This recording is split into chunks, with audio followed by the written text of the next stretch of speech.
Gambling कहाँ शुरू किया आपने, कब तक किया और क्यों छोड़ दिया? क्योंकि बड़ा पैसा इसमें भी तो है। हिंदुस्तान बेसिकली गैम्बलरों से भरा हुआ है। तो वहाँ पहुँच के देखा कि गैम्बलिंग लीगल है। आपको क्या लगता है कि ये जो गैम्बलिंग की दुनिया है और जो स्टॉक मार्केट की दुनिया है, इसका कोई रिलेशन है आपस में? पता ही नहीं कि स्टॉक मार्केट काम कैसे करती है। जितने भी लोग ट्रेड कर रहे हैं उनसे पूछिए आप, स्टॉक होते क्या हैं, शेयर होते क्या हैं।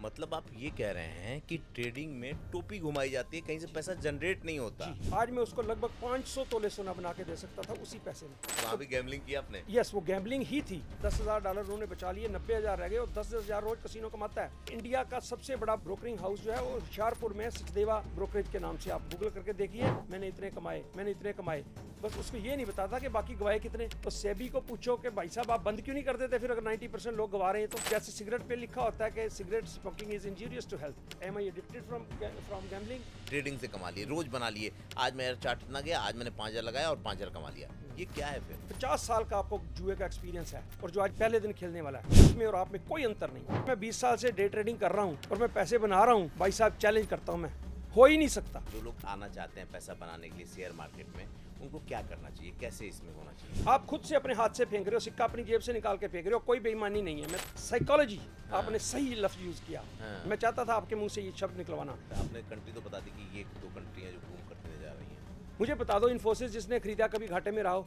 जिसने टेस्ला खरीदा कभी नुकसान में रहा हो, एनवीडिया खरीदा जिसने कभी नुकसान में रहा हो, 200 500 करके कमाया था ना, सबको एक रात में सारा चला गया। तो ये स्टोरी होती है ट्रेडर्स की। ऐसी कौन सी खास गलतियां हैं जो वो लोग करते हैं जिससे उनको मार्केट में सबसे बड़ा नुकसान होता है? आप अगर कहते हो कि दिन में मैं इतने से लगा 5,000 ला के 10 कर लूँ या 6 कर लूँ, तो आप क्या उनसे सियाने हो? वो फंड मैनेजर हैं, उन्होंने बड़े बड़े कॉलेज से पढ़ाई कर रखी है। पैसा कमाना चाहते हैं आप और यूट्यूब पे वीडियो देख देख के आप कंफ्यूज हो चुके हैं, तो एक काम करिए कि पेन और कॉपी उठा लीजिए, क्योंकि आज जो बात होने वाली है अगर उसको आप नोट करते हैं तो आपके बड़े काम की है वो। क्योंकि आज जो हमारे गेस्ट हैं वो जीएस पाजी हैं, जो 35 साल का एक्सपीरियंस रखते हैं इंडिया और अमेरिका की मार्केट में। और आज जो लोग चार्ट और टेक्निकल से शॉर्ट टर्म ट्रेडिंग करते हैं ना, आज उसकी धज्जी उड़ने वाली है, क्योंकि बहुत से फंडामेंटल ऐसे हैं जो क्लियर होने वाले हैं और आपको ये पता चलेगा कि जो लोग अपना बहुत बड़ा रुपया गवा देते हैं वो क्यों गवाते हैं। इतना ही नहीं, जो हमारे गेस्ट हैं वो गैम्बलिंग की दुनिया को भी करीब से जानते हैं और आज स्टॉक मार्केट में तमाम गैम्बलर बैठ गए हैं जो आपको गुमराह करके आपका पैसा बर्बाद करवा देते हैं। तो आइए सीधे बात करते हैं। Sir, thank you so much, आपने समय दिया। थैंक यू सर्वेश जी, आपने ये प्लेटफॉर्म प्रोवाइड किया मुझे, जिसमें कि I am going to talk about the subject जो मेरे हार्ट के नज़दीक है। तो इसके लिए बहुत बहुत शुक्रिया आपका, आपने मुझे मौका दिया। आप हरियाणा के रहने वाले हैं? जी अमेरिका पहुंच गए। जी। ये गैम्बलिंग कहाँ शुरू किया आपने, कब तक किया और क्यों छोड़ दिया? क्योंकि बड़ा पैसा इसमें भी तो है। हिंदुस्तान बेसिकली गैम्बलरों से भरा हुआ। तो हम कॉलेज में थे तब से गैम्बलिंग का कीड़ा था हमारे जी। अंदर। तो तब तो 5-4 लोग मिलके यहाँ पे गैम्बल कर लेते थे, कभी कभी तो पुलिस भी धर लेती थी हमें। अच्छा। हाँ जी। तो वहाँ पहुँचे, तो वहाँ पहुँच के देखा कि गैम्बलिंग लीगल है, जी। कसिनोज खुले हुए हैं। ओके। यहाँ पे पुलिस पकड़ती है, वहाँ पे वो वेलकम करते हैं, आओ जी आओ। हम्म। तो हमें तो लगा कि हम स्वर्ग में आ गए हैं। ओ। यस। तो तब गैम्बलिंग वहाँ पे करनी शुरू करी। तो उसी चक्कर में हम को कैरियर भी बन गया कसिनो इंडस्ट्री में। कसिनो में ही काम करना शुरू कर दिया। हम्म। तो बस बाकी एक फिर लंबी दास्तां है उसके बाद। अच्छा, आपको क्या लगता है कि ये जो गैम्बलिंग की दुनिया है और जो स्टॉक मार्केट की दुनिया है, इसका कोई रिलेशन है आपस में? बेसिकली मेंटालिटी वही होती है, जी। गैम्बलर और स्टॉक मार्केट। आज की डेट में बहुत सारे स्टॉक मार्केट में गैम्बलर्स घुस गए हैं। हम्म। तो वो उसको गैम्बलिंग की प्रवृत्ति से देखते हैं, क्योंकि उनको फंड पता ही नहीं कि स्टॉक मार्केट काम कैसे करती है। जी। मैं आपको चैलेंज करता हूँ, जितने भी लोग ट्रेड कर रहे हैं उनसे पूछिए आप कि स्टॉक कैसे मूव करता है, या स्टॉक की फेस वैल्यू क्या होती है, अर्निंग पर शेयर क्या होती है। उनको इस बारे में कुछ मालूम नहीं होगा। उनको लगा कि ये शेयर खरीदोगे पैसा बन जाएगा। तो बेसिक्स पहले सीखना जरूरी है कि स्टॉक मार्केट, स्टॉक होते क्या हैं, शेयर होते क्या हैं। किसी से पूछो आप शेयर होते क्या हैं, उनको जवाब देना मुश्किल हो जाएगा। शेयर होते क्या हैं, उनकी फेस वैल्यू क्या होती है। रिलायंस 2300 है, उसकी फेस वैल्यू क्या है, कितने लोगों को पता है। तो पहले तो ये एक लर्निंग ज़रूरी है कि आप सीखें कि उसमें है क्या। फिर गैम्बलिंग नहीं, इसको एक निवेश के तौर पे लें, इन्वेस्टमेंट के तौर पे लें, तो आप कमा पाएंगे।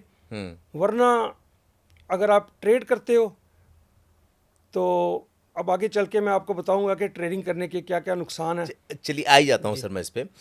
ये जो ट्रेडिंग है, जो आपने स्टॉक में काम किया, क्या इंडिया में भी करते थे आप या सीधे अमेरिका जाकर के इसको आपने शुरू किया? Yes, good question. अब मैंने शुरू किया जी ट्रेडिंग इंडिया में। मैं अमृतसर में होता था। अब आपको इंटरेस्टिंग बात हो, शुरुआत कैसे करी थी। जी। तो मेरी शादी हुई 1988 में, ठीक है। और मेरे पास, मैं मेडिकल रिप्रेजेंटेटिव था एक कंपनी में, 1500 रुपये मेरी तनख्वाह थी। तो पैसे वैसे तो होते नहीं थे। तो शादी हुई तो मैंने देखा कि बीवी को पास गोल्ड बहुत है, 12-14 तोले सोना था, उधर 3500 रुपये तोला सोना था उस समय। अच्छा। कुछ मेरे पेरेंट्स ने दिया, कुछ उसने दिया। उस समय धीरू भाई अंबानी जी ने एक रिलायंस पेट्रोलियम का इशू निकाला था, उस समय का सबसे बड़ा इशू था वो, पब्लिक इशू। जी। तो मैंने, मेरी भोली भाली बीवी थी, उसको समझाया कि तू अपना सोना दे दे मुझे, मैं ये सोना बेच के रिलायंस के स्टॉक्स में लगाऊंगा। इशू, पब्लिक इशू होते थे उनसे, डिबेंचर्स आए थे उसके। जो पुराने लोग काम करते हैं उनको पता है, उस समय डिबेंचर्स हुआ करते थे, पार्टली कन्वर्टेबल, पार्टली डेट होता था उनका। तो कि इसमें इशू लगाऊंगा, अलॉटमेंट आ जाएगी तो तेरे को मैं ना इससे 2 गुना सोना बना के दे दूंगा। मतलब वहाँ भी गैम्बलिंग किया आपने? यस, वो गैम्बलिंग ही थी, लेकिन स्टॉक्स में करना चाह रहा था मैं। तो बीवी बातों में आ गई, और नई नई शादी थी। उसने कहा चलो, जैसे कहते हो पति परमेश्वर होता है, उसकी माँ ने बता के भेजा था। तो उसने मुझे सोना दे दिया, मैंने बेचा, रिलायंस पेट्रोलियम में लगाया, और डबल सोना नहीं दे पाया क्योंकि वो फिर ट्रेडिंग में घुस गया मैं। वो पैसा आया, अच्छी अलॉटमेंट आई। अगर एक बात बताऊं आपको, अगर मैं उस समय, जो मुझे उस पैसे से अलॉटमेंट आई थी, ठीक है, 15 तोले सोना मैंने उसका बेचा था, अगर अलॉटमेंट जो आई थी उसको ऐसे का ऐसे ही आज तक रखा होता मैंने, अब मैं ये इन्वेस्टमेंट की बता रहा हूँ आपको बात, वैसे का वैसे ही रखा होता, तो आज मैं उसे आज के भाव पे, जबकि सोना 78-79 हज़ार रुपये तोला है, उसमें 3500 रुपये तोला था, आज मैं उसको लगभग 500 तोले सोना बना के दे सकता था उसी पैसे में। तो आप अंदाज़ा लगाइए कि इन्वेस्टिंग में कितना लॉन्ग टर्म में पैसा बनता है। तो ट्रेड जो करते रहते हैं, एंड में मैंने भी ट्रेडिंग में गवा दिया वो पैसा, लेकिन वो लर्निंग के लिए इन्वेस्टमेंट होती है। शुरू में आप थोड़ा बहुत जो गवाते हो, तो किसी का दौर लंबा चल जाता है गवाने वाला, किसी का छोटा दौर रहता है, कई जल्दी सीख जाते हैं। लेकिन ट्रेडिंग में कोई भी परफेक्ट नहीं हो पाता। खास करके अभी आप अगला सवाल पूछोगे, चार्ट्स नहीं, वही मैं पूछने वाला था आपसे कि आप चार्ट और टेक्निकल के खिलाफ रखते हैं जी। सबसे पहले तो मुझे यही बता दीजिए, ट्रेडिंग और इन्वेस्टमेंट क्या है? क्योंकि आप कह रहे थे ना बहुत लोग जानते ही नहीं होंगे, तो हम बेसिक से ही चलते हैं। तो थोड़ा सा ट्रेडिंग और इन्वेस्टमेंट के बारे में बताइए, फिर हम चार्ट और टेक्निकल पे जाएंगे। जी। ट्रेडिंग ऐसा होता है कि आपने लिया बेचा, लिया बेचा, लिया बेचा, ठीक है। तो उसमें आपको उसकी कंपनी के फंडामेंटल्स का नहीं पता, होना भी नहीं चाहिए। सिर्फ वो टेक्निकल्स देखते हैं। आजकल जो ट्रेंड चल रहा है कि टेक्निकल्स देखते हैं, ग्राफ देखते हैं कि ग्राफ इस स्टॉक का कैसे चल रहा है, उसके हिसाब से ये अपना उसका प्राइस अगला फ्यूचर बताते हैं। ठीक है। तो भाई साहब, एक बात मैं क्लियर कर दूं कि ग्राफ जो भी बनता है, किसी भी चीज़ का ग्राफ बना लो, वो पास्ट इवेंट्स का बनता है। किसी ने फ्यूचर का ग्राफ बनाया नहीं, पास्ट का ही बनता है। तो स्टॉक जो है, प्राइस है, वो पास्ट पे डिपेंड नहीं करता, फ्यूचर पे डिपेंड करता है। कोई भी स्टॉक उसके फ्यूचर पे डिपेंड करता है कि कंपनी आगे जाके क्या करने वाली है। Past doesn't mean anything. Videocon के धूत्स देख लो आप, आज कहाँ है। और बहुत से नाम ले सकता हूँ मैं। ओसवाल एग्रो होती थी एक लुधियाना की कंपनी, इंडिया की स्टॉक मार्केट में रूल करती थी, ख़त्म हो गई। तो उनके आप चार्ट्स को देखोगे या उनके फंडामेंटल्स को देखोगे, किसी भी चीज़ का चार्ट उसकी पास्ट होती है, नंबर एक ये हो गया। तो भविष्य उसकी गारंटी नहीं होता। किसी भी चीज़ का चार्ट आप बना लो। और दूसरी बात ये कि सभी लोग चार्ट्स पे काम कर रहे हैं। अच्छा, पहले एक बार बता दूं कि ट्रेडर्स जो होते हैं ना जी, शॉर्ट टर्म ट्रेडर्स, वो आपस में पैसा बांटते हैं। अच्छा। एक दूसरे को खाते हैं। ओके जी। जैसे कमरे में 1 लाख रुपया, 10 आदमियों ने 10-10 हज़ार डाला, 1 लाख इकट्ठा कर लिया। तो उसमें से जो स्ट्रोंग हैं खिलाड़ी, जिनको ट्रेडिंग का एक्सपीरियंसेस है, 2 या 3 वो होंगे, 7 कमज़ोर कम समझ वाले होंगे, ठीक है। वो 3 आदमी वो लाख रुपया लेके उड़ जाएंगे, बाकी 7 जो है खाली हाथ घर जाएंगे। दोबारा फिर से अगले बार फिर मुलाकात होगी, फिर 10-10 हज़ार। वो जो 7 लोग उड़ गए, उनमें से 1-2 इधर उधर से और पैसा लेके आ जाएंगे, 3 और नए शामिल हो जाएंगे, ठीक है। कुछ लोग घर चले जाएंगे, उसके बाद छोड़ देंगे। फिर पैसा लेके आएंगे। ट्रेडिंग में पैसा आपस में घूमता है। ओके। जी, ट्रेडिंग में कोई पैसा जनरेट नहीं होता। आपने कमाया, मैंने गवाया, मेरा पैसा जो इसकी जेब में गया, उसका पैसा उसकी जेब में गया, आपस में वो पैसा बंटता है। एक मैं एग्जांपल बताता हूँ, एक आपको अच्छी तरह समझ आ जाएगी। एक गेम होती है पोकर की। हाँ। गैम्बलिंग में एक पोकर की गेम होती है, कसिनो में पोकर चलता है, घरों में भी लोग खेलते हैं। ओके। पोकर में 10 लोग बैठते हैं, 10-10 हज़ार डाल के वो खेलना शुरू कर देते हैं। ठीक है। ठीक है जी। उसमें से हर जो हैंड डील करता है डीलर, तो वो $5 जो है वो अपने बॉक्स में डाल देता है, कसिनो की कमीशन। हर चीज़ में कमीशन होती है, स्टॉक मार्केट में भी ब्रोकर्स कमीशन लेते हैं। ठीक है जी। तो वो $5 उसमें डालता है। वो आदमी $1,00,000 से 10-10 हज़ार डाल के खेलते रहते हैं 2 घंटे 3 घंटे 4 घंटे। कसिनो ने हज़ारों डॉलर कमा लिए, उनमें से 5-5 करके डालते गए जितनी देर वो खेले। वो लोग जो $1,00,000 में से 90 रह गए, 10,000 कसिनो के आ गए। ठीक है जी। अब 90 को वो बांटेंगे 9 आदमी। उन 9 में से जो स्ट्रोंग होगा वो 70,000 ले जाएगा एक बंदा, एक 20 ले जाएगा, 2 स्ट्रोंग है 90। बाकी के जो हैं 7 खिलाड़ी 8 खिलाड़ी खाली हाथ जाएंगे। मतलब आप ये कह रहे हैं कि ट्रेडिंग में टोपी घुमाई जाती है, कहीं से पैसा जनरेट नहीं होता। जो पैसे रखे हुए हैं वो जुआ खेलते हैं, उसमें से एक जिसने बना लिया वो लेकर के चला गया और आज घर चले गए। फिर कल जब ट्रेडिंग शुरू होती है, कुछ नए लोग लेकर के आते हैं, कुछ नए लोग पैसा बनाते हैं, कुछ गवाते हैं और चले जाते हैं। यही है आपका बिल्कुल मतलब? ऐसा ही है। इन्वेस्टमेंट में सभी पैसा कमाते हैं। ओके। जिसने भी ट्रेडर्स जो है ना, ये इन्वेस्टर्स की जान बचाते हैं। ये लिक्विडिटी मार्केट में क्रिएट करते हैं ट्रेडर्स। ट्रेडर्स ना हो तो मार्केट में लिक्विडिटी नहीं होगी। ओके। तो इन्वेस्टर को मुश्किल हो जाएगा चीज़ खरीदना और बेचना। ओके। बिड और आस्क में बहुत डिफरेंस हो जाएगा। तो ये ट्रेडर्स जो रोज लाखों शेयरों का काम धंधा करते हैं, उनके पास इतना लाखों शेयर खरीदने के पैसे नहीं होते। तो इन्वेस्टर को ये प्रोवाइड करते हैं अपॉर्चुनिटी। दूसरी चीज ये ट्रेडर करते हैं, ये स्टॉक ब्रोकर्स के एम्प्लॉइज की सैलरी देते हैं। अच्छा। उसकी कमीशन होती है स्टॉक ब्रोकर्स की। तो वो कहाँ से निकलती है? ये ट्रेडिंग से। ट्रेडिंग जो करते हैं ये कमीशन देते हैं, उसी कमीशन से स्टॉक ब्रोकर जो है उसका घर चलता है। स्टॉक ब्रोकर कितना पैसा बनाते हैं कमीशन में, आप सोच के देख लीजिए। जैसे मैंने कसिनो बताया, $10,000 उन्होंने बचा लिए, 90,000 रह गए और 10,000 रोज कसिनो कमाता है। तो स्टॉक ब्रोकर पैसा कमाते हैं जी। एक आपको बताऊं मैं, होशियारपुर में एक हमारे परमजीत सचदेवा जी हैं। ठीक है। वो कहते हैं हिंदुस्तान के सबसे बड़े, गूगल कर लीजिए, देखिए उनकी हिस्ट्री जानिए। मैंने उनकी हिस्ट्री देखी।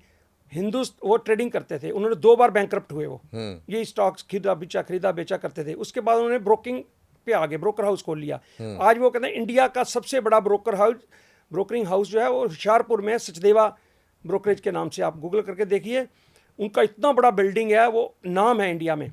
कैसे कमाया सारा पैसा उन्होंने? इन ट्रेडर्स का पैसा है। उनकी बिल्डिंग जो बनी हुई है, उन्होंने जो करोड़ों रुपए कमाए हैं ना, इन ट्रेडर्स से ही कमाए हैं। एक मेरा दोस्त है, 35 साल पहले से काम शुरू कर रहा। उसने अपना शेयर, अपनी इन्वेस्टमेंट अलग से करता है, इन्वेस्टमेंट करता वो, ट्रेडिंग नहीं करता। कमीशन बना के उसने बिल्डिंगें खड़ी कर दी, किराए पे दे दी बिल्डिंगें, सारा पैसा कमीशन से बना। तो कमीशन कहाँ से आती है? ट्रेडर्स देते हैं। और ट्रेडर्स इसलिए देते हैं कि ये ट्रेड होता रहे? नहीं, ट्रेडर्स इसलिए नहीं करते। ट्रेडर्स तो अपना दाव लगाते हैं कि मैं बन जाऊंगा, कमा लूंगा पैसे, ठीक है ना। लेकिन वो बना नहीं पाते। जो बड़ी मछलियां हैं, जैसे कि रिंग में कुश्ती हो रही हो, 2 बड़े बड़े कुश्ती खेलने वाले लड़ रहे हो, ठीक है ना जी। एक आदमी कहता है कि यार मैं भी जाता हूँ वहाँ, लड़ने की कोशिश करता हूँ। अब बताओ, छोटा सा आदमी, नन्हा सा आदमी, वो कहाँ टिक पाएगा उनसे? हाँ, उसको तो पता ही तो नहीं। वो उसको 2 मिनट में मार के बाहर फेंक देंगे। तो क्यों आता है उसमें रिंग में? वो इसलिए आता है रिंग में कि उसने कहानी सुन रखी है कि चींटी जो है ना, वो एक बार हाथी को हरा सकती है। हाथी के कान में घुस गई थी कि नाक में घुस गई थी और उसने उसको गिरा दिया था। वो एक इंसिडेंट। तो ट्रेडर जो है ना, एक आधा ट्रेडर कहीं से कमा लेता है पैसे। ट्रेडर वो स्क्रीनशॉट देख के डालता है कि भैया मैंने इतने कमाए, बस उसको ये नहीं बताता कि बाकी गवाए कितने। मैंने तो भैया सारी ज़िंदगी में सारी स्टॉक मार्केट के ऑप्शंस अपना लिए, सारे अपना लिए। अंत में 35-37 साल के बाद मेरा ये निष्कर्य है कि अगर मार्केट में पैसा कमाना है तो आप इन्वेस्टमेंट के जरिए ही कमा सकते हो या ऑप्शंस के जरिए कमा सकते हो। ऑप्शन सेलिंग में जरा बता दिए ऑप्शन सेलिंग क्या है? ऑप्शंस खरीदते हैं लोग 90%। ठीक है। सेबी की आप इंस्ट्रक्शन देखिए, जो आप लॉगिन करते हो ना इंडिया में किसी भी बैंक अपने ब्रोकरेज अकाउंट में, तो सबसे पहले वार्निंग आती है कि सेबी ये कह रही है कि 89% लोग जो हैं वो लाइन है कि 90% लोग 90% पैसा गवा के चले जाते हैं, 10% कमा रहे हैं। हाँ। तो सेबी को पूछो कि भाई साहब आप बंद क्यों नहीं कर देते फिर, अगर 90% लोग गवा रहे हैं तो? हाँ। क्योंकि उनका घर चलता है, स्टॉक मार्केट चलती है उनसे। ये ट्रेडर्स जो रोज काम करते हैं ब्रोकर्स के, इनके घर चलते हैं, इनकी बिल्डिंगें बनती हैं, बंद कोई नहीं करेगा। मैं किस्सा आपको बताता हूँ। मैं कसिनो में जब काम करता था तो कसिनो में एक प्रोग्राम होता था गैम्बलिंग हटाने के लिए। ओके। यस, आप हैरान हो जाओगे। गैम्बलिंग की दुनिया में गैम्बलिंग हटाने के लिए वो कोर्सेज, जैसे सिगरेट पे लिखा होता है कि cigarette smoking is injurious to health, तो भैया हमारे क्लासेस चलती थी वहां पे बैठ के। एक 1-800 गैम्बलर नंबर है, आज भी आप फोन कर लो, अमेरिका में 1-800 गैम्बलर नंबर है वो। तो उस पर काम करो, वो काउंसलिंग करते हैं आपको कि गैम्बलिंग आपको छोड़ देनी चाहिए, गैम्बलिंग नहीं करनी चाहिए। तो क्लासेस उनकी हर साल में अटेंड करते थे। जगह जगह कसिनो में कार्ड पड़े हुए हैं, जहाँ पे भी जगह जगह ना पड़े हुए कार्ड, उस पर लिखा हुआ है am I addicted from gambling, तो मुझे हेल्प चाहिए, ये इस नंबर पे फ़ोन करो। वो कसिनो आपको अपने खर्चे पे वो आपको गैम्बलिंग छुड़वाएगा। अच्छा। छोड़ता कौन है भैया, ये तो लत है, उनको भी पता है गैम्बलिंग से पैसा बन रहा है, गैम्बलिंग से ही काम चल रहा है। हर गैम्बलर जो है वहाँ पे हार के आता है। कितने लोग कसिनो से कमा के आते हैं जी? ट्रेडर्स और गैम्बलर्स इन कसिनो, ये दूसरों के घर चलाते हैं। जिस कसिनो में मैं काम करता था 5000 एम्प्लॉई थे। तो कई लोग जो काफ़ी सालों से खेल रहे हैं ना, सब हारे हुए। एक दिन जीत सकता है कोई बंदा, एक दिन जीता 10,000 20,000, वो अगले दिन, दूसरे दिन, तीसरे दिन, चौथे दिन आके हार गया। तो वो कहते थे, हमें मजाक में कहते हैं, ये जो दीवार है ना, कसिनो रेनोवेट करता रहता, नई बिल्डिंग है, नई। वो कहता है ये दीवार पे मेरा नाम होना चाहिए, बिकॉज ये इतना पैसा मैंने कसिनो में हारा है, तो ये दीवार पे मेरा नाम लिखवाओ। मजाक में कहते थे कई लोग खेलने वाले, उनको पता है कि उनके पैसे से ही ये बिल्डिंग बनी है। सब बिल्डिंग। हाँ जी। एक बात बताएं मुझे कि ये जो YouTube पे तमाम लोग आकर दिखाते हैं, मैंने इतने करोड़ जीत लिए, मैंने इतने लाख जीत लिए, और मैं जीत लिए नहीं, कमा लिए, ट्रेडिंग से कमा लिए, रोज बना लिए। आज मेरा चार्ट इतना गया, आज मैंने 5,000 लगाया और 5,000 कमा लिया। ये क्या है फिर? देखिए, वही मैंने बताया ना आपको कि एक दिन वो जीतता है। हाँ। मैं आपको अपनी एग्जांपल बताऊं। जैसे मैंने जुआ शुरू किया, अमेरिका में गया तो एक दिन मैं शुरू करने लगा। ब्लैक जैक गेम होती है, सबसे फेमस गेम होती है। ठीक है। उस एग्जांपल से आपको आपकी बात का जवाब मिलेगा। ठीक है। तो मैं वहाँ ब्लैक जैक खेलने गया, तो मेरा एक दोस्त होता था वहाँ पे, उसके पास पैसे उसे कम ही होते थे, तो मेरे पास साथ जाता था। मैं जब खेलता था तो कुछ जीता 200-300-400, हम सोचते हैं हमारा स्किल है। एक याद रखिए बात, 50 साल का आपको जुए का एक्सपीरियंस है, और जो आज पहला आदमी है, पहले दिन खेलने वाला है, उसमें और आप में कोई अंतर नहीं है। ओके। जीरो अंतर है उसमें।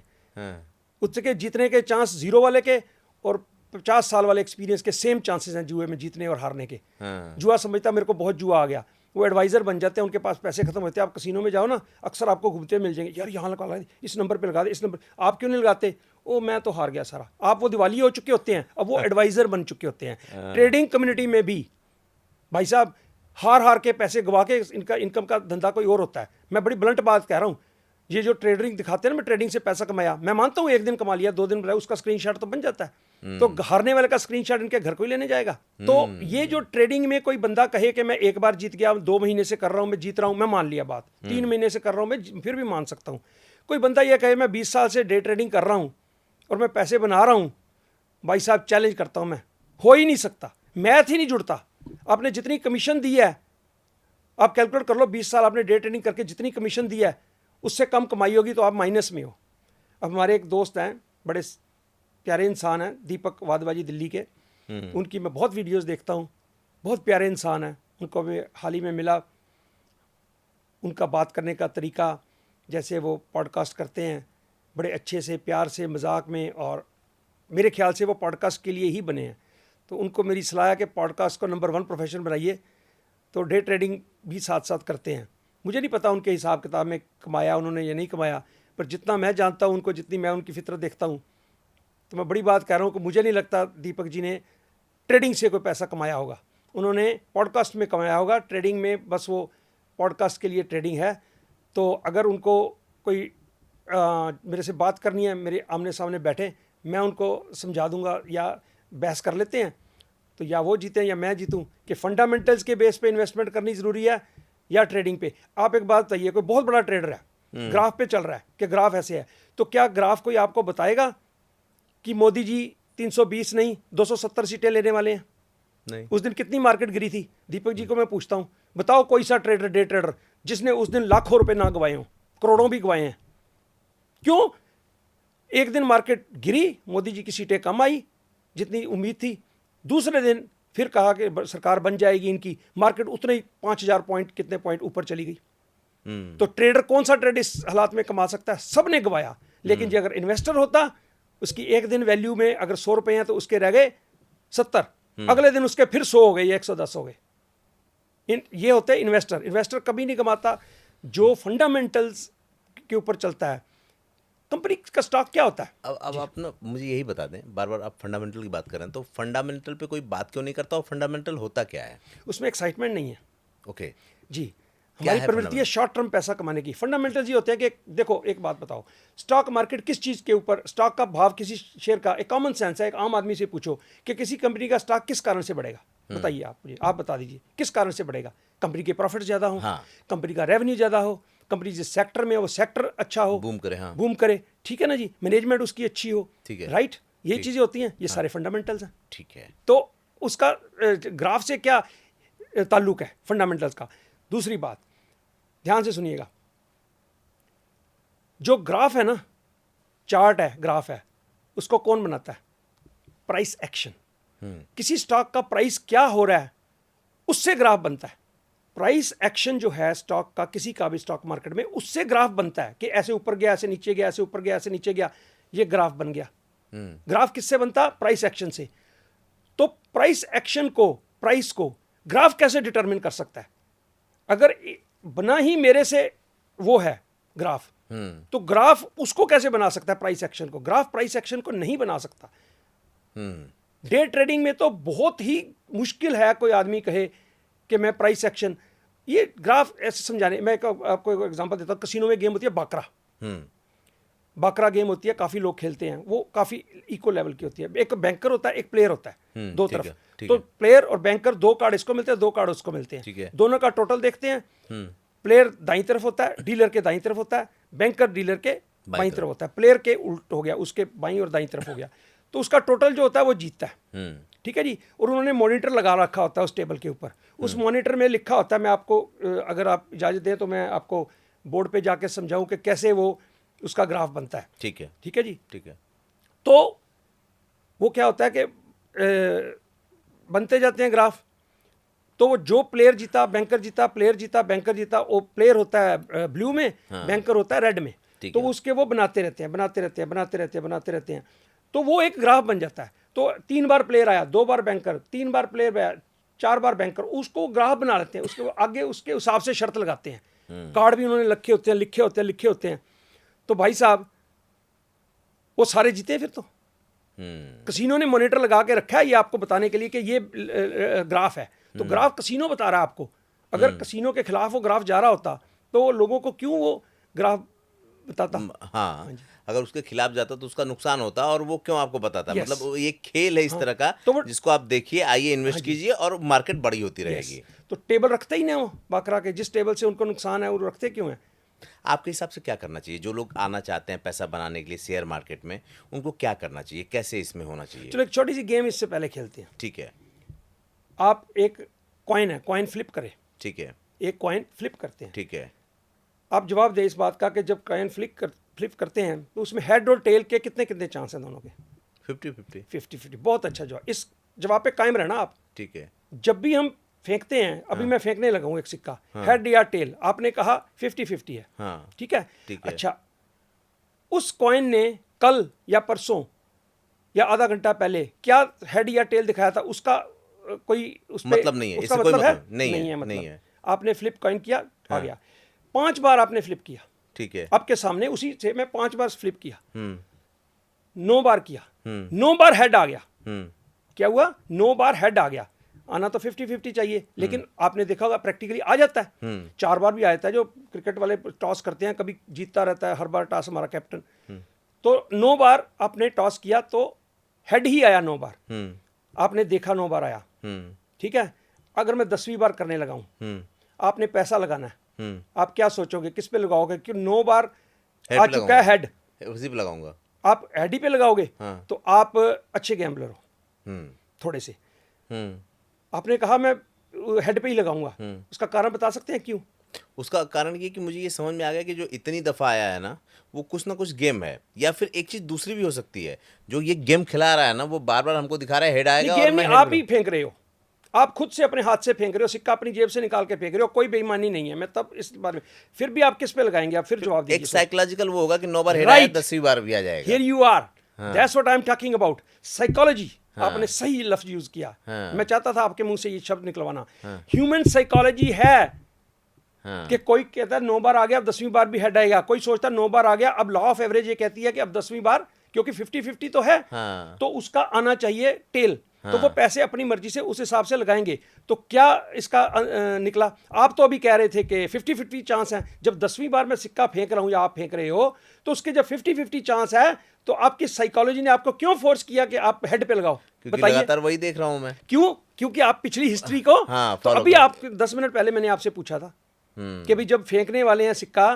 तो पहले वो डिपेंड करता है पिछले जो क्या क्या हुए उसमें हेड और टेल आए। आपने जवाब दिया कोई फायदा नहीं, फर्क नहीं, 50-50 चांस है, आपने ही कहा था।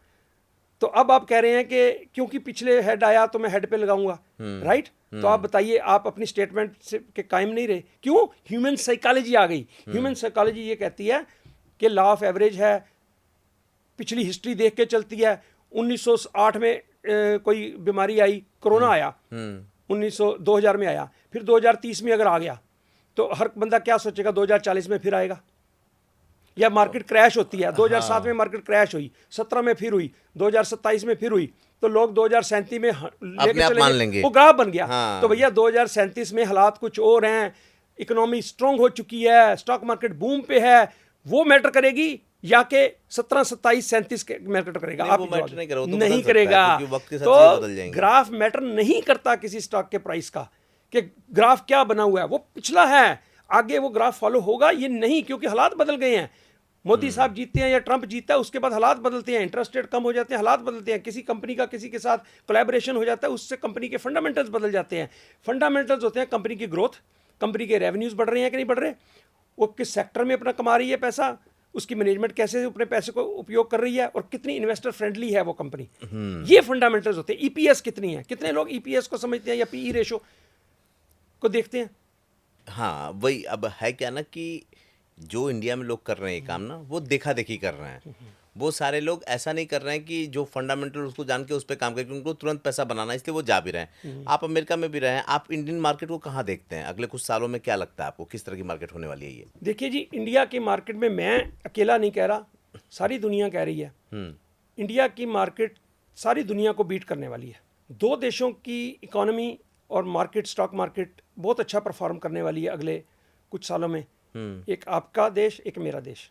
अच्छा, दोनों? जी, अमेरिका और इंडिया, ये 2 ही मुल्क ऐसे हैं जो आने वाले वक्त में इनकी स्टॉक मार्केट कहीं नहीं जा सकती। देखो 10-15% करेक्शन होना एक हेल्दी करेक्शन होती है। ठीक है। जो लोग एक्सपीरियंस्ड हैं उनको पता है, इन्वेस्टर्स हैं, कि 10-15% करेक्शन मार्केट के कहाँ से कहाँ गई। जो निफ्टी है आपका कहाँ से कहाँ जाके पहुंचा, 25,000 26,000 हो गया, तो उसके बाद 10-15% करेक्शन एक नॉर्मल हेल्दी करेक्शन है। उसके बाद फिर से चलेगी। जैसे आप पहाड़ पर चढ़ते हो, तो चढ़ते हो, फिर सांस लेते हो, 2 मिनट रुकते हो, फिर चढ़ते हो, फिर सांस लेते हो, फिर चढ़ते हो। तो ये सांस लेती है markets. In the long run India की स्टोरी बहुत स्ट्रॉन्ग है। आने वाले वक्त में 10-15 साल में आप देखेंगे इन्वेस्टमेंट के इतने अपॉर्चुनिटीज़ हैं इंडिया में और अमेरिका में, क्योंकि टेक्नोलॉजी की वजह से जितने billions and billions of dollars artificial intelligence में स्पेंड हो रहे हैं, उसकी वजह से अमेरिका का भविष्य 10-15-20 साल आगे, 25-30 साल कहीं नहीं जाने वाला। कहते हैं डॉलर खत्म हो जाएगा, अमेरिका ये हो जाएगा, तो भैया डॉलर तो अब भी स्ट्रॉन्ग हो गया, 87 पार कर गया। इंडिया का रुपी देख लो, और सारी करेंसियों के खिलाफ। तो यूरोप भी बेकार है, चाइना ठीक ठीक है, कभी ऊपर कभी नीचे, पाकिस्तान ले लो आप, यूरोप ले लो, कनाडा ले लो, सबका बुरा हाल है। एक इंडिया, एक अमेरिका। तो क्या लगता है कि सेक्टर कौन सा होगा जो बूम करेगा? आपने कंट्री तो बता दी कि ये 2 कंट्री हैं जो बूम करती जा रही हैं। देखिए, जब इकोनॉमी बढ़ती है, बूम करती है, तो सारे सेक्टर ही अच्छे चलते हैं। लेकिन मेरे हिसाब से इंडिया में जो स्कोप बहुत ज़्यादा ना, एक फार्मास्यूटिकल सेक्टर का बहुत अच्छा सेक्टर है जिसमें कि बहुत सारे स्कोप हैं।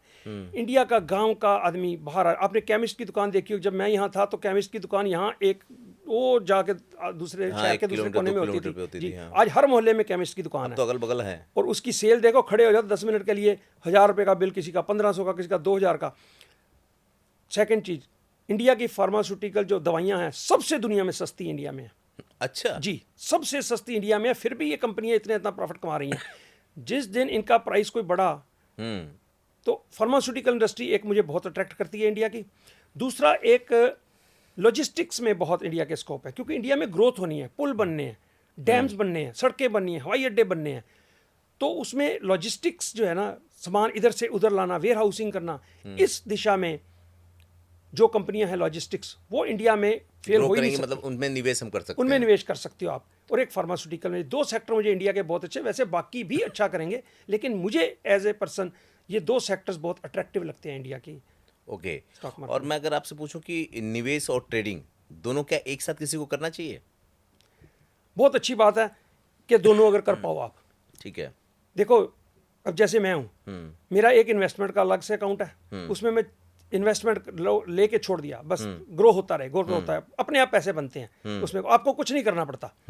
आपके पास 2 ऑप्शंस होते हैं। दूसरी है ट्रेडिंग। अगर आप एक्सपीरियंस्ड हो, आपने बहुत ज़्यादा महारत हासिल कर ली है ट्रेडिंग में, जी।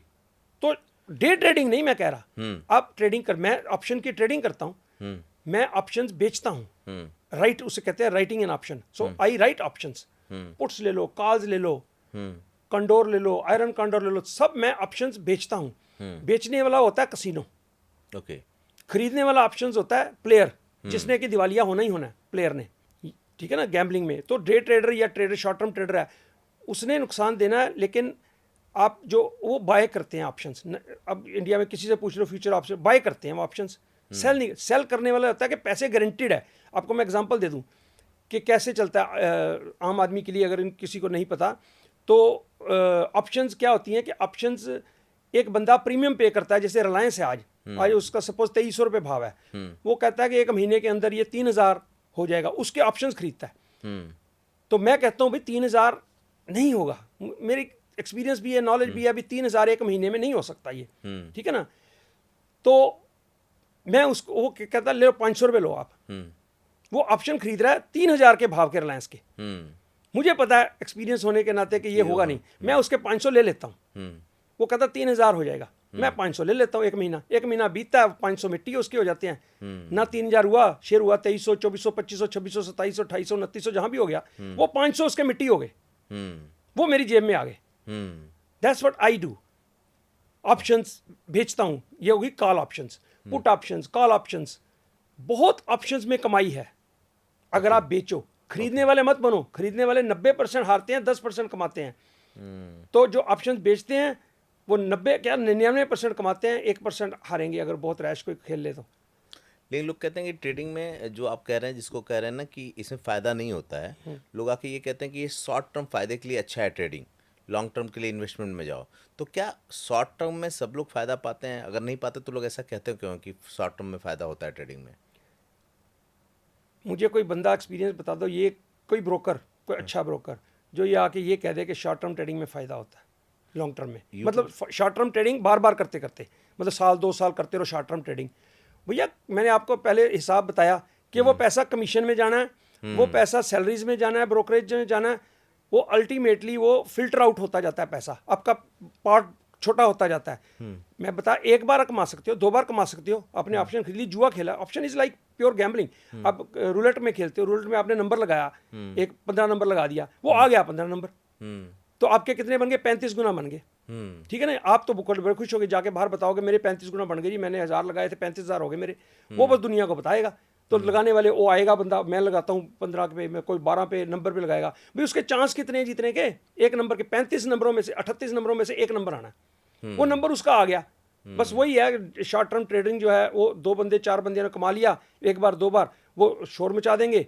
और दूसरा प्रमोट कौन करता है? भाई साहब जिनकी रोजी रोटी चलती है, जिन्होंने उससे कमीशन कमानी होती है। इन्वेस्टर से ये ब्रोकर क्या कमाएंगे? मैंने एक शेयर लिया आज, 20 साल मैंने बेचा ही नहीं, तो मेरे से क्या स्टॉक ब्रोकर कमीशन कमाएगा? स्टॉक एक्सचेंज मेरे से क्या कमाएगी? कुछ नहीं कमाएगी। आप फायदे में रहेंगे, राइट। मैं तो फायदे में हुई हूँ।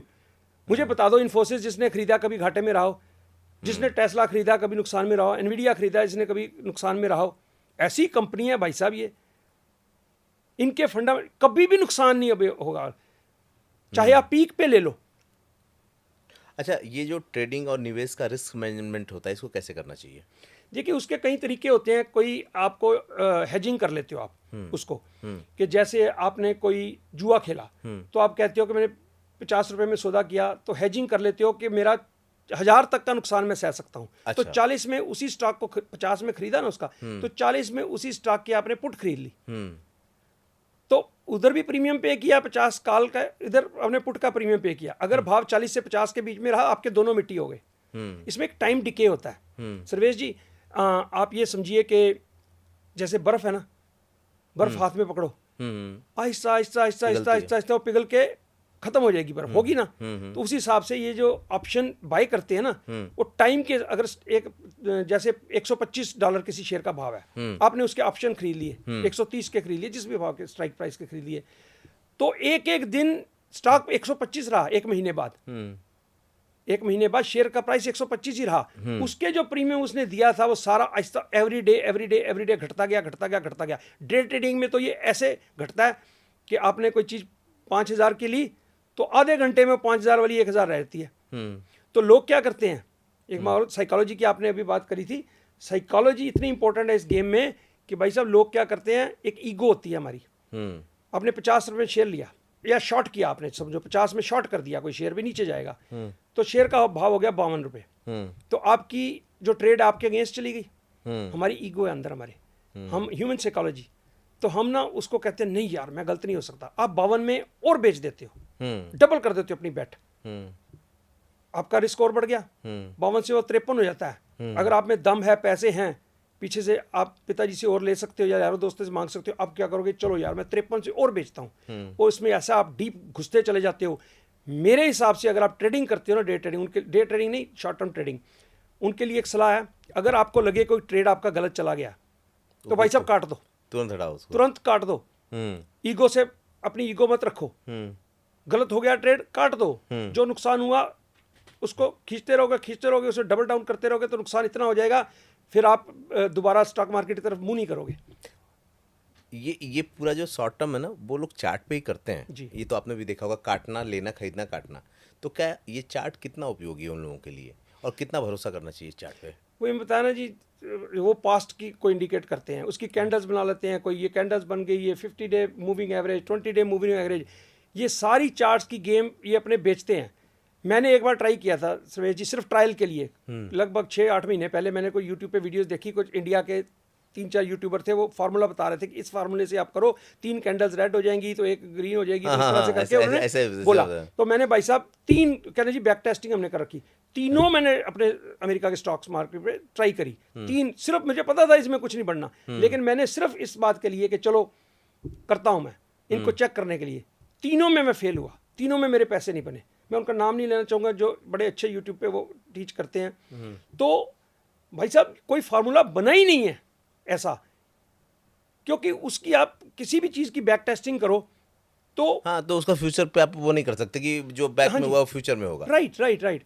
तो होने का कोई लॉजिक ही नहीं है ना जी, कोई है ही नहीं है, हर वक्त नई स्टोरी है, आगे फ्यूचर डिपेंड करता है आप क्या कंपनी करेगी, किसी को क्या पता, अंदाज़ा लगा के आप फंडामेंटल्स पे तो कर सकते हो कंपनी का फ्यूचर अच्छा है चलो मैं इन्वेस्ट कर देता हूँ, लेकिन शॉर्ट टर्म ट्रेड्स में क्या होता है कि आपके पास टाइम लिमिटेड होता है, आपने फ्यूचर ऑप्शंस ले रखे होते हैं, उन्हें होता है कि अगर 10 दिन के अंदर अंदर या एक हफ्ते का ले रखा है, लोग तो डे का करते हैं यार। हाँ। आज 3 बजे तक मार्केट, जब 4 बजे इंडिया की बंद होती है, तो 4 बजे अगर मार्केट बंद होने से पहले पहले इसमें मैंने कमाना है या फिर सारा गंवाना है।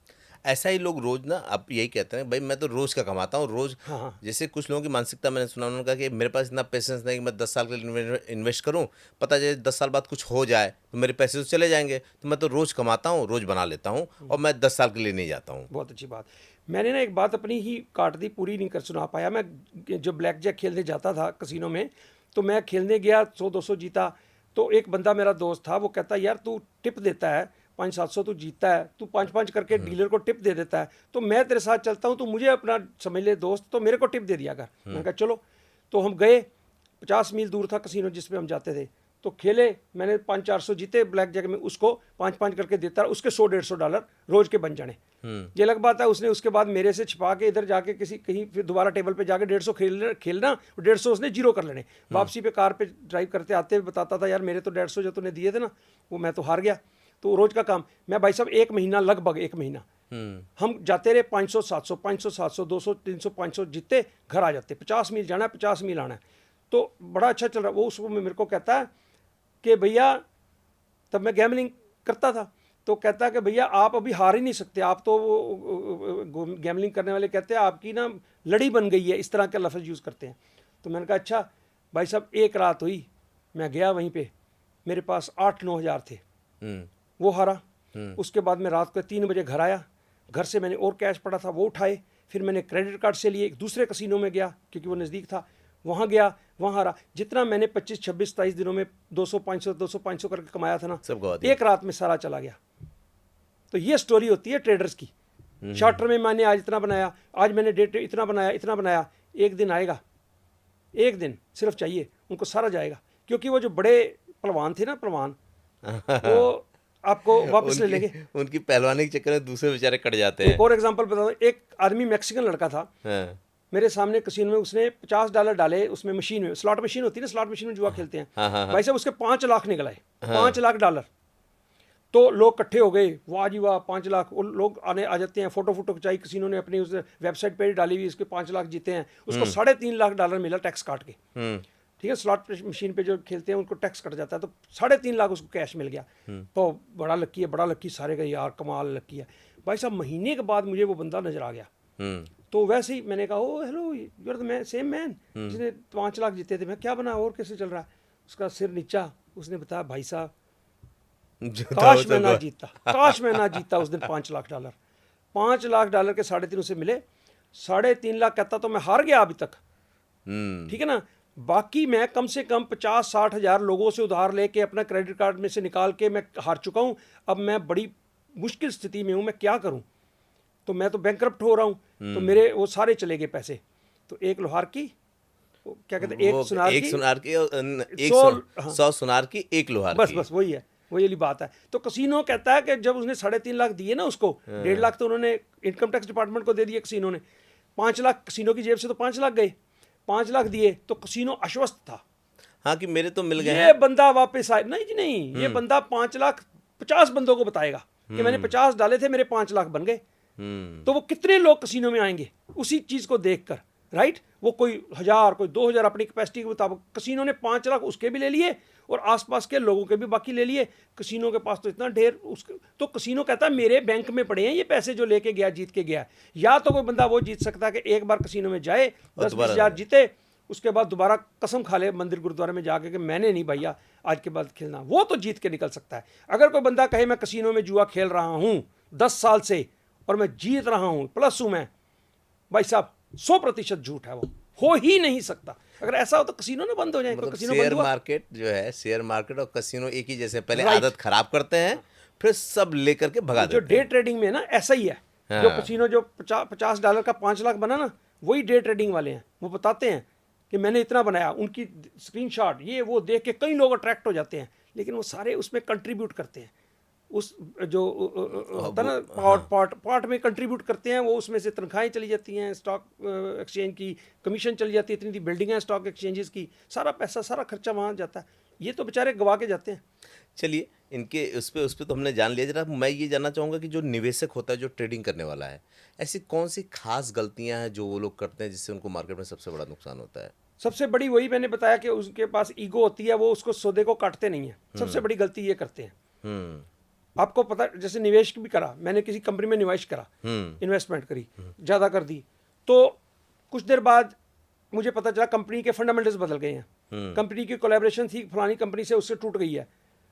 तो आप उसमें ईगो मत रहो कि नहीं नहीं ठीक, जैसे आपने 100 रुपये का शेयर लिया, वो भैया 70 रह गया, आप कहते हो ये 100 जरूर जाएगा दोबारा, फिर एक बार फिर जरूर। यस बैंक की कहानी बताता हूँ, 300-400-500 हो गया, तो उसके बाद ये 15 रुपये आ गया। तो लोग जो थे उन्होंने 500 में नहीं बेचा, 400 गया तब भी नहीं बेचा, 300 गया तब भी नहीं बेचा, 200 गया नहीं बेचा, वो 15 आ गया।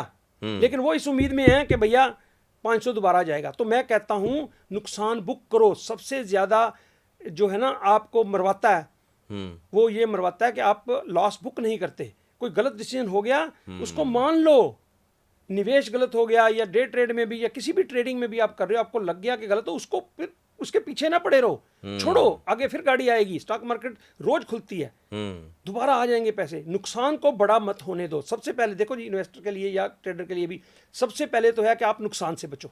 ठीक है। दूसरा ये अपना जो आपका अमाउंट है उसको सेव करो, जितना भी मतलब हो सकता है जितना उसको सेव करो, फिर उससे रिटर्न लो। देखो जी, आप एक बार एग्जांपल और देता हूँ। जो बड़े बड़े फंड मैनेजर्स हैं उनका रिटर्न साल के बाद देखिए पर एनम कितना रिजल्ट आता है, 15%, 16%, मैक्सिमम बड़े से बड़ा वधिया मार्केट किसी साल अच्छी चल जाए तो कितना उनका रिटर्न 16%, 17%, उसके तो बहुत अच्छा परफॉर्मेंस किया एक्टिव ट्रेडर। ठीक है जी। तो भाई साहब आप अगर कहते हो कि दिन में मैं इतने से लगा 5,000 ला के 10 कर लूँ या 6 कर लूँ, तो आप क्या उनसे सियाने हो? वो फंड मैनेजर हैं, उन्होंने बड़े बड़े कॉलेज से पढ़ाई कर रखी है। अब इंडिया के म्यूचुअल फंड ले लो, कौन सा एक्टिव फंड जो है, मैं बात में बात याद आ गई, एक वारन बफे होते हैं, सुना होगा आपने, वारन बफे दुनिया के सबसे गुरु हैं इन्वेस्टिंग में।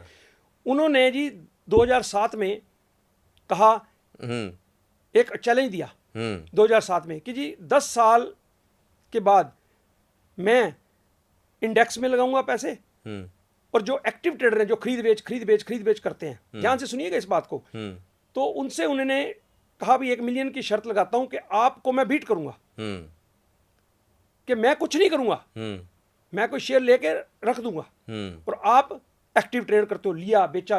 वो बड़े बड़े हेज फंड्स, उसे कहते हैं हेज फंड मैनेजर थे। तो उसका नाम अगर मैं याद करूं, वो था टेड समथिंग उसका नाम था, जिसने उसकी शर्त चैलेंज एक्सेप्ट कर लिया। वो बहुत बड़ा हेड मैनेजर था, टेड सीड्स उसका नाम था। ठीक है। तो उसने वो $1 मिलियन की शर्त उससे लगा ली वारन बफे से 10 साल के लिए। तो उसने अपने 5 फंड्स जो है ना, एक्टिव फंड्स, उसे कहते हैं एक्टिव फंड्स, एक होता है पैसिव फंड। वारन बफे ने लिया VFIAX, एक फंड होता है वैनगार्ड का, वैनगार्ड 500 का फंड होता है, वो उसने ले लिया, उसने लगा दिए पैसे। उस बंदे ने, एक्टिव वाले ने जिसने शर्त लगाई थी, उसने लगा दिए पैसे एक्टिव फंड्स में, जो कि रोज खरीदते हैं बेचते हैं, एक्टिव फंड्स कहते हैं उनको। 5 फंड्स उसने वो लिए, 5 फंड का कॉम्बिनेशन लिया उसने। ठीक है। तो भाई साहब 10 साल आ गए। 10 साल के बाद रिजल्ट क्या हुआ? वारन बफे के जो S&P 500 में उसने लगाया था वैनगार्ड के फंड में, उसने 125% रिटर्न लिया। ठीक है जी। और उनका फंड देखो, 5 फंड थे, उनमें 5 का कॉम्बिनेशन होता। एक ने 2% रिटर्न दिया, एक ने 47% रिटर्न दिया, एक ने 82% दिया, एक ने 12% दिया, एक ने 16%, एवरेज उनकी 35% रिटर्न आई। अच्छा। जो एक्टिवली सारा साल खरीदते बेचते रहे। वो कौन बेच रहे थे? Hedge fund managers. वो बड़े पढ़े लिखे और इतनी बढ़िया, उनके पास सारा कंप्यूटर सॉफ्टवेयर सब कुछ होता है। उनका रिटर्न कितना लाया 10 साल में? 10 साल में 35%। वारन बफे का कितना आया? 125। उसने कुछ नहीं किया, 10 साल आराम से बैठ गया, कंपाउंडिंग होती चली गई, उसके स्टॉक्स बढ़ते गए, उसका इंडेक्स बढ़ता गया। ठीक है ना जी। अब जिसने अब निफ्टी में लगाया 5 साल पहले, वो तो अब बताओ निफ्टी कहाँ थी? मैं था यहाँ तो मेरा ख्याल निफ्टी 1000 थी, अब 23,000 है निफ्टी। 23 गुना हो गए ना जी। मेरे को 24-25 साल हो गए यहाँ गए हुए। 24-25 साल में आपके कितने 23 गुना पैसे हो गए। तो जो एक्टिव करते हैं वो बताए, कोई मेरे बंदा के करोड़ लगाए थे, उसके 23 करोड़ हो गए हैं ट्रेडिंग में। एक दिन गया एक दिन आया। तो वारन बफे जैसा आदमी वो कहता है कि सम टाइम कहते हैं कि no action is good action, कि आप कुछ ना करो तो ज्यादा पैसे कमाओगे। एक्टिव करने वाला काम जो वो नहीं बना सकते शॉर्ट टर्म ट्रेडिंग में। इतने बड़े फंड मैनेजर जिनके पास सारी इंफॉर्मेशन होती है, अंदर की इंफॉर्मेशन। तो आप as an trader, day trader, क्या किस बात की मूल्य है? ये बहुत इंपॉर्टेंट बात है ना इस पूरे शो में। ये पूरा इस बात को जस्टिफाई करता है जो किस्सा आपने सुनाया कि इन्वेस्टमेंट कैसे बेहतर है डे ट्रेडिंग से। जी। आप यहाँ रोज मगजमारी कर रहे हो, रोज आप खरीद रहे हो, रोज प्रेशर में हो। वहाँ एक व्यक्ति तसल्ली से लगा के छोड़ दिया है वो। राइट। उसको पता है कि चलो 10 साल बाद हम इस अपने फंड को देखेंगे। मैं 2 सवाल और अपना वाइंड अप करने से पहले पूछना चाहूँगा। आप ऑप्शन ट्रेडिंग और फ्यूचर ट्रेडिंग की बात कर रहे थे, ये क्या होता है? फ्यूचर में किसकी संभावना ज़्यादा है और भारत के लिए कौन बेहतर है? देखो जी, इंडिया इस टाइम फ्यूचर ऑप्शन में नंबर 1 पे है वर्ल्ड में। ठीक है। ट्रेडिंग पे सबसे ज़्यादा इंडिया में लोग कर रहे हैं।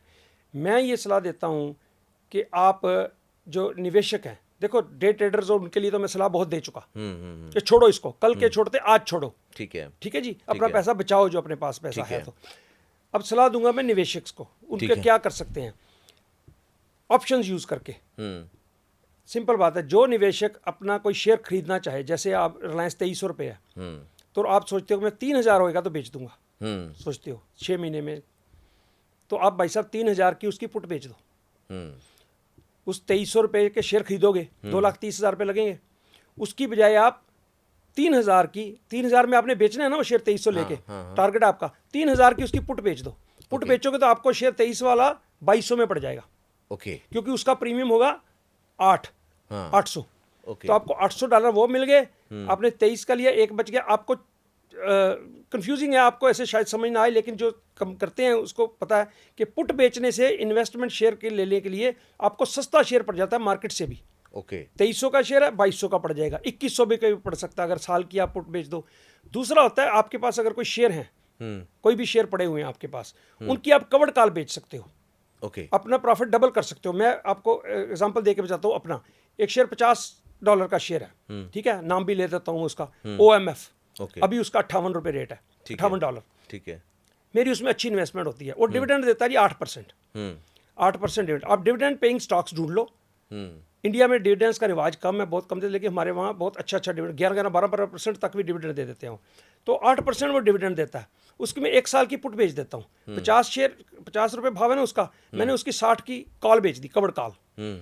कवर्ड कॉल 60 की बेच दी, उसका मुझे $5 प्रीमियम दे दिया उसने।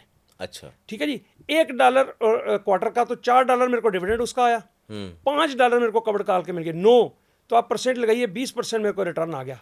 सेफ, अच्छा स्टॉक। इसको फ्यूचर ट्रेडिंग कहते हैं। इसको ऑप्शंस कहते हैं, ऑप्शंस की कवर्ड कॉल। ठीक है इसको कवर्ड कॉल बेचना कहते हैं। जैसे आप इन्हें एक मकान खरीदा, ठीक है मकान खरीदते हो आप, उसको किराए पे चढ़ा देते हो, इन्वेस्टमेंट के लिए मकान खरीदते हो, उसको किराए पे चढ़ाते हो, तो खाली रहेगा तो मकान की एप्रिसिएशन तो होगी, वही प्रॉफिट वही आएगा, लेकिन आपको किराया तो नहीं आ रहा ना। आप किराएदार बैठा दो बीच में, आपको हर महीने उसका 20,000 25,000 जो भी है किराया आता रहेगा, और मकान की कीमत अलग से बढ़ती जाएगी। वो है कवर्ड कॉल सेलिंग। ओके जी, आपके पास जो चीज पड़ी हुई है उसको आप किराए पे दे दो, उसको आप कवर्ड कॉल बेचो। ये एक नया टर्म सुन रहा हूँ, अब तक मैं इसके बारे में नहीं जानता भाई साहब, मैंने सारा पैसा कवर्ड कॉल में कमाया। 20% रिटर्न, कोई हेज मैनेजर हेज फंड नहीं लेते, मैं सेफ और बढ़िया। क्योंकि आपका कैपिटल थोड़ा अगर बड़ा हो जाता है ना, तो आपको 15% रिटर्न आ जाए ना भाई साहब, तो कहाँ मिलता है 15% रिटर्न? ये कंपनी वाले नहीं कमाते। ये रिलायंस को देख लो, उनका प्रॉफिट मार्जिन 15% नहीं है। इतने खर्चे होते हैं, जी, कहाँ से 15%? आप बैठ के 20% तक कमा सकते हो। अगर आपका मार्जिन अकाउंट है तो भाई साहब 50%, मैं किसी और टाइम आपसे बैठूंगा ना तो वो मैं डिस्कस करूंगा आपसे। 50% मैं मार्जिन अकाउंट है अगर के पास। अब मार्जिन अकाउंट क्या होता है? लिवरेज लेते हैं आप जैसे मेरे $5 लाख मेरे अकाउंट में पड़े हैं, तो मेरे को $25 लाख का दे देंगे कि आप इससे काम कर लो, तो मैं 25 लाख खर्च करके कमाऊंगा 20% ही, तो मेरी इन्वेस्टमेंट तो 5 लाख है ना जी। लेकिन मैंने काम कर दिया 25 लाख का। अगर सेफ हो, आप कॉन्फिडेंट हो, तो 5 लाख के ऊपर 20% कितना होता है जी? 1 लाख। तो 25 लाख पे कितना हो गया मेरा? 5 लाख बन गया। 5 लाख बन गया। ठीक है जी, ठीक है। तो आपके 5 गुना कमाई होगी। तो आपका रिटर्न जो है ना 100% तक भी रिटर्न आ सकता है अगर आप पुट्स बेचो। यहाँ पे प्रीमियम मुझे नहीं पता कितना है, क्योंकि इंडियन मार्केट में मैंने काम किया नहीं कभी, काफ़ी सालों से। ठीक है ना जी। तो अब अमेरिका की मार्केट में आप पुट्स सेलिंग करो, कवर्ड कॉल बेचो मार्जिन अकाउंट के साथ। मेरे पास तो काफ़ी एडवांस्ड है ना जी, मेरा तो एक्सपीरियंस हूँ। मेरे को उन्होंने नेकड कॉल्स बेचने देते हैं, मुझे नेकड पुट्स बेचने देते हैं। एक बात बता दीजिए, इंडियन मार्केट और अमेरिकन मार्केट में क्या अंतर है, कितना अंतर है? देखो, बेसिक्स तो स्टॉक मार्केट के एक ही होते हैं, ठीक है, लेकिन इंडिया की बजाय अमेरिका में ट्रांसपेरेंसी ज़्यादा है। जो रूल्स हैं ज़्यादा सख्त है कि कंपनी को बताना पड़ता है कि कंपनी के किस मालिक ने कितने शेयर्स बेचे। अब मुझे इंडिया में इतना नहीं पता, लेकिन इनसाइड ट्रेडिंग जो है ना होती सब जगह है, लेकिन इंडिया में मैनिपुलेशन ज़्यादा होती है। जैसे स्पेकुलेशन कर लेते हैं, जैसे अब प्राइस को आर्टिफिशियली बढ़ा दिया। 4 बंदों ने मिलके, कुछ बड़े बड़े बंदों ने मिलके शेयर का प्राइस, फंडामेंटल्स को वहाँ पे मैं आपसे एक एक्सपेक्ट करता था क्वेश्चन कि फंडामेंटल्स जो है कहाँ फेल होते हैं। तो स्पेकुलेशन जब आ जाती है ना, तो लोग क्या होता है कि अच्छे अच्छे शेयर को स्पेकुलेटर इकट्ठे होकर उसको शॉर्ट करने लग जाते हैं, उसको नीचे फेंक देते। जैसे हिंडरबर्ग का पीछे आया था, अडानी साहब के शेयरों के नीचे गिर दिया था। लेकिन इवेंचुअली अगर आप इन्वेस्टर हो तो पेशेंस रखो, तो अल्टीमेटली अपनी वर्थ पे आ जाएगा। शॉर्ट टर्म के लिए वो मैनिपुलेट करते हैं। इंडिया में मैनिपुलेशन बहुत है प्राइसेस। पीछे मूवी भी बनी थी इस पे, हाँ स्कैम करके। यस यस जी, बिल्कुल बिल्कुल। तो अब अच्छा, आप इंडिया में ले लो जी, आपका भगवान भला करे, हर्षद मेहता थे, उसके बाद एक आपके झुनझुनवाला जी थे। पूछो इन सबसे क्या कैसे पैसा कमाया? क्या इन्होंने ट्रेडिंग से कमाया? नो। झुनझुनवाला जी का पोर्टफोलियो देखो, उन्होंने सारा पैसा निवेशक बन के कमाया, इन्वेस्टमेंट करके कमाया लंबा। उन्होंने शेयर बेचा नहीं कभी, जो लिया सो लिया। तो भाई साहब, मेरे आज यहाँ पे आपके साथ बैठने का मकसद ये है कि जो यंग जनरेशन या यंग ना हो, जैसे भी हो, उनके पास पैसा है, हार्ड अर्न मनी है, जितना भी कमाइए, इन्वेस्टमेंट करिए, आपके रिटर्न बहुत अच्छे आएंगे। धीमे से आएंगे, लेकिन आपको लगेगा धीमे, तो ना आने से या नुकसान करने से तो बेहतर है ना कुछ आए, कि कुछ आए और आपका पैसा एक पड़ा भी करोड़ का रहेगा। एक 5 बने, एक 10 बने, ये तो ना 1 करोड़ का आपके पास 5 लाख रह जाए। नहीं, आप सही कह रहे हैं कि वो मकान आपका है, उसकी कीमत बढ़ रही है, Yes. किराया अलग से आ रहा है, Yes. होना ऐसा ही चाहिए। मुझे एक बात बताएं, फ्यूचर ट्रेडिंग क्या होती है? देखिए, फ्यूचर ट्रेडिंग होती है, उसका मैग्नीफाई हो जाता है वो। अच्छा। जो ऑप्शंस है ना, उसको मैग्नीफाई कर दो आप, काफ़ी गुना ज़्यादा कर दो। इंडेक्स पे ज़्यादा होती है, इंडिविजुअल स्टॉक्स पे नहीं। ऑप्शन जो है ना वो इंडेक्स इंडिविजुअल स्टॉक्स पे ज़्यादा होते हैं। तो फ्यूचर जो है वो इंडेक्स के ऊपर चलती है। इंडिया में फ्यूचर्स के ज़्यादा ऑप्शन करते हैं। मैंने Okay. थोड़ी देर ट्राई किया, मुझे इसमें बिल्कुल ही जुआ लगा, प्योर जुआ। एक बात बताऊं मैं आपको, जी आपसे बात करते हुए ना मेरे दिमाग में एक सवाल आ रहा है जी। कि पहले गैम्बलिंग आई, जुआ आया, या पहले ट्रेडिंग आई, मतलब ये स्टॉक मार्केट आया? क्योंकि जो मैं आपसे बात करके समझ पा रहा हूँ, एक तरीके से ये पूरा जुआ ही है। जी अगर आप सही निवेशक हैं, जीत के घर आ जाएंगे, सही खिलाड़ी हैं तो घर आ जाएंगे, और नहीं सही हैं तो गवा के आएंगे। देखिए, शुरू से ये बनाई गई थी स्टॉक मार्केट निवेशकों के लिए, ठीक है, इन्वेस्टर्स के लिए। ठीक है। इसको इन्होंने बना लिया, कसिनो बनाया गया था एंटरटेनमेंट के लिए। आप जाओ वहाँ पे, घर से परेशान हो, वहाँ जाओ, पैग शैग लगाओ और $100-50 लेके जाओ, हार गए, जीत गए, वहाँ पे अच्छे अच्छे चेहरे मिले, खूबसूरत लड़कियाँ देखी, इधर उधर देखा, घर आ गए। $50 से मरने नहीं वाले, इसलिए कसिनो बनाए गए थे एंटरटेनमेंट के लिए, उनकी लिमिट्स होती थी।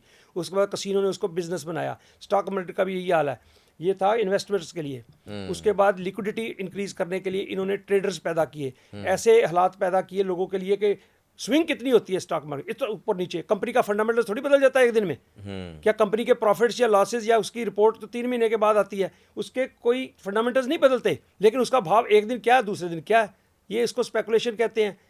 ठीक है ना जी। बाइंग, वो ट्रेडर्स इसको स्विंग करते हैं, इसको स्विंग ट्रेड भी कई लोग लेते हैं। तो ये ट्रेडर्स जो है ना, इतना सारा वॉल्यूम होता है कि भीड़ किसी तरफ चल पड़ती है तो वो शेयर शॉर्ट सप्लाई में हो गया, सेलर्स कम आ गए, बायर ज़्यादा हो गए तो भाव बढ़ गया। तो भाव को भाई साहब 20-20% एक दिन में इंक्रीज कर देते हैं। कंपनी के का प्रॉफिट एक दिन में इतने फंडामेंटल चेंज हो जाते हैं। ये सब स्पेकुलेशन है। तो ये इसको गैम्बलिंग का एक अड्डा बन गया स्टॉक एक्सचेंज, दुनिया भर में, सिर्फ इंडिया में नहीं है, पूरी दुनिया में। अमेरिका में बहुत, टेस्ला है, इसको अभी इन्होंने हमेशा ही हाइप पे रखा। उसकी पी रेशो एक होती है, पी रेशो बताती है कि कोई शेयर कितना एक्सपेंसिव है। तो जितना कम एक्सपेंस पी रेशो उसकी छोटी है, उसका मतलब है कि ये वर्थ इन्वेस्टिंग है, इसके पोटेंशियल है ऊपर जाने के। अब टेस्ला को उन्होंने 10 साल से 100 के ऊपर की पी रेशो रख रखी है। बाकी S&P 500 जो है हमारी स्टॉक, उसका पी रेशो लगभग 24-25 है इस टाइम, 23-24-25। तो इंडिया की मार्केट का मुझे नहीं मालूम, मैंने देखा नहीं, लेकिन अगर 25-30 से ऊपर हो जाए, हाई ग्रोथ कंपनी जो उनका 35 भी होता है, 40 भी होता है, लेकिन टेस्ला को शुरू से आज तक ने 100 की पी रेशो पे दिया हुआ, उसका भाव मतलब बढ़ा के कमी नहीं होने दिया उसमें क्या कि उनके फ्यूचर प्रोस्पेक्ट्स उनको ज़्यादा नजर आते हैं। जैसे अडानी साहब हैं, अडानी साहब की कंपनियों के प्रॉफिट्स नहीं है, इनकी पी रेशो बड़ी हाई है, क्योंकि उनके फ्यूचर पोटेंशियल के बेस पे उसकी वैल्यूएशन कर दी गई। जबकि वो जुआ है, उसको पता तो है नहीं कुछ फ्यूचर में हाँ, क्या होगा। लेकिन नहीं, ऐसा ना जी। एक बात और, हाँ, यहाँ मैं बताना चाहूँगा, किसी कंपनी के भाव बड़े अच्छे हैं, आप कहते हो यार इसका तो प्रॉफिट नहीं, इसके ऐसे क्या है, भाई अपना दिमाग मत लड़ाओ। मार्केट के साथ चलो। मार्केट किसी शेयर को, मैं टेस्ला को शॉर्ट करके मैंने गवाए पैसे, और 2016, 17, 18 में मैंने कहा यार इसकी इलेक्ट्रिक कार है, बिकती बुरी, लॉस में थी वो कंपनी। खुद इलान मस्क कहता था कि मैं बैंकरप्ट हो सकता हूँ, तो उसका शेयर का भाव $300। मैंने कहा यार 300, मैंने शॉर्ट किया, ये साला 400 हो गया, 500 हो गया, बढ़ता गया, मैंने गवाए पैसे टेस्ला को शॉर्ट करके। आपने गवाए, लेकिन टेस्ला ने तो कमाए आपसे। हाँ, नहीं, टेस्ला नहीं कमाता, ट्रेडर कमाता है, टेस्ला ने थोड़ी कमाने हैं। ये पैसा किसके पास जाता है? ट्रेडर बताया ना आपको, एक ट्रेडर हारता है, दूसरा ट्रेडर जीतता है। किसी ने लिए होंगे मैंने जो शॉर्ट किए, किसी ने खरीदे, ट्रेडिंग करी, मैंने भी ट्रेडिंग करी। फिर मतलब कहने का कि मार्केट जो जिस चीज़ को जो भाव देती है ना जी, अब जमीन आप कहते रहो यार कनॉट प्लेस में इतनी महंगी है, पागलों वाला काम है। ओ भाई, पागलों वाला काम है, जो है सो है ना, आप अपना दिमाग मत लाओ। मोदी जी को प्राइम मिनिस्टर बना दिया, वो तो पढ़े लिखे नहीं। ओ भाई, दुनिया पसंद कर रही मोदी जी को, उनमें काबिलियत है तो वो बने हैं। आप अपना दिमाग लड़ाते रहो यार वो तो ऐसा है, वो तो है। मार्केट जो करती है ना जी, मार्केट के साथ चलो, ये हमने एक रूल नंबर 1 बनाया। कभी किसी शेयर को शॉर्ट नहीं करना, मार्केट के साथ चलो, धारा के साथ चलो। जो मार्केट कह रही है ना कि ऐसा है तो वैसा है। ट्रंप साहब पसंद करो ना करो, Trump is good for stock market. मेरी बीवी ट्रंप को नफरत करती है, उसकी शक्ल नहीं देखना चाहती। मेरा पिछली टर्म में मैं भी उसे पसंद नहीं करता था। अब मैंने कहा भैया स्टॉक मार्केट के लिए अच्छा है, मेरा तो पैसे बनते हैं, मुझे तो ट्रंप की शक्ल अच्छी लगने लगी है। वो हंसती है, कहती यार तुम्हारा भाई जो पैसे बनाता है, और मोदी जी हैं, किसी को अच्छे लगे ना लगे, मैं मोदी जी के खिलाफ था जी पहली टर्म में, ठीक है। अब मैं पिछले 5-7 साल से मोदी जी का भक्त हूँ, क्योंकि इन्होंने हिंदुस्तान को जिस पोजीशन पे पहुंचाया है, कैप्टन को कुछ ना कुछ तो क्रेडिट दोगे। बिल्कुल वो सही कोई बात है। मेरी वाइफ कहती है जी ये लोगों की तरक्की है। मैं कहा लोगों की तरक्की तो पहले भी प्राइम मिनिस्टर लोग तो यही थे। कैप्टन को अब रोहित शर्मा जीतता है मैच तो कोहली ने बनाए रन, फलाने बनाए, लेकिन भाई साहब क्रेडिट तो, ट्रॉफी तो कैप्टन को मिलेगी ना। बिल्कुल सही बात है, लीडर को ही गाली और ताली हाँ, दोनों पहले लीडर बिल्कुल। को ही मिलती। सर बहुत से लोग आपको देख रहे होंगे, सुन रहे होंगे, आप गैम्बलिंग की बात कर रहे हैं और उससे आपने इसको स्टॉक मार्केट को जोड़ा है, तो बहुत से लोग आपके इस नॉलेज को चाहते होंगे कि अगर वो आपसे बात करना चाहें या आपसे कभी जुड़ना चाहें तो वो कैसे जुड़ सकते हैं? सर्वेश जी, मैंने ना अभी डिसाइड किया कि मैं तो अपना ज्ञान जो है वो आगे बांटूं, क्योंकि मैंने 35 साल लगाए, बहुत नुकसान भी उठाए, तो अंत में अब मैंने निचोड़ निकाल रखा है। तो उस निचोड़ को मैं लोगों तक पहुंचाना चाहता हूं कि अपना पैसा मत गवाओ, मत गवाओ। मैंने बहुत गवाया था, तो अब जो है निचोड़ है उसका। इसलिए मैं उसके लिए एक मैंने चैनल बनाया है, उसमें सिर्फ स्टॉक मार्केट ही नहीं बल्कि सोशल इश्यूज़ के ऊपर, प्लस पॉजिटिव थिंकिंग के लिए आपकी मनस्थिति अच्छी होनी चाहिए, तभी स्टॉक मार्केट में भी आप इन्वेस्टर बन सकते हो। तो मैंने अपना एक यूट्यूब पे चैनल शुरू किया है, तो GS पाजी, ओके। GSBHAJI, GS पाजी। तो उस पर मैं कुछ और वीडियोस अपलोड करूँगा अपने विचार स्टॉक मार्केट के बारे में, और उससे आपको कोई फ़ायदा होगा। यही मेरा पर्पस है कि नुकसान ना किया जाए, ट्रेडर्स को कम से कम बनाया जाए और इन्वेस्टर्स को ज़्यादा बनाया जाए। अच्छे तरीके एज ए इन्वेस्टर आप और अपने पैसे से कैसे ज़्यादा अच्छा रिटर्न ले सकते हो। तो अगर आप देखना चाहें तो मेरे यूट्यूब पे आप सब्सक्राइब करें और वहाँ पे आके वीडियोस देख सकते हैं। अब तक लोग ये कहते थे ना कि जो लोग समझाते हैं वो ये कहते हैं कि ट्रेडिंग जो है ये स्टॉक मार्केट जुआ नहीं है, लेकिन जब आप अब तक जो लोग आप देखेंगे, जब आप कभी जो ट्रेडिंग करने वाले हैं या इस पे जो बात करते हैं, आप उनसे जब कहते हैं कि ये जुआ है तो सबसे पहले आके डिफेंड करते हैं जुआ नहीं है। ये जुआ क्यों नहीं? क्योंकि ये बिजनेस है। लेकिन जब आज एक गैम्बलिंग की दुनिया से कोई निकल के आया तो उसने उस एग्जाम्पल के साथ ये बताया कि ये है तो एक गैम्बलिंग ही, नहीं आप कितना दिमाग लगा पाते हैं, कितना दूर तक देख पाते हैं और कितना कम लालच रखते हैं, उतना ही यहाँ से फ़ायदा बना पाएंगे। तो आपको ये मानना पड़ेगा कि ये चीज़ें बनी किसी और चीज़ के लिए, जैसा कि बताया गया कि कसिनो बना था एंटरटेनमेंट के लिए, नहीं कोई आया, दिमाग लगाया और उसमें उसने बिजनेस पैदा कर दिया। इन्वेस्टमेंट के लिए बना हुआ था अपना ये स्टॉक मार्केट, लेकिन कोई आया, उसको दिखा यार इसमें दिमाग लगाओ और पैसा तो कमा सकते हो। तो जिसने दिमाग लगाया और जिसने पढ़ा और पढ़ाया वो तब भी कमाए थे और आज भी कमा रहे हैं, लेकिन जो देख के जा रहे हैं, सुन करके जा रहे हैं, वो अपना गवा रहे हैं। अब बुद्धि आपकी, करना आपको है। आपको ज्ञान देने वाले ये बता देते हैं कि इसका एक्चुअल क्या है, हमने कितना कमाया कितना गवाया, क्योंकि ये वो लोग हैं जिनको यूट्यूब पर बैठ करके बिजनेस नहीं करना है, ये अपना बिजनेस कर रहे हैं, ये अवेयर करने के लिए वीडियो बना रहे हैं। तो भाई अब आप देखिए कि आपको ये जुआ कैसे खेलना है। मिलते हैं अगले एपिसोड में, तब तक आप भी इंतजार कीजिए और मैं भी करता हूँ।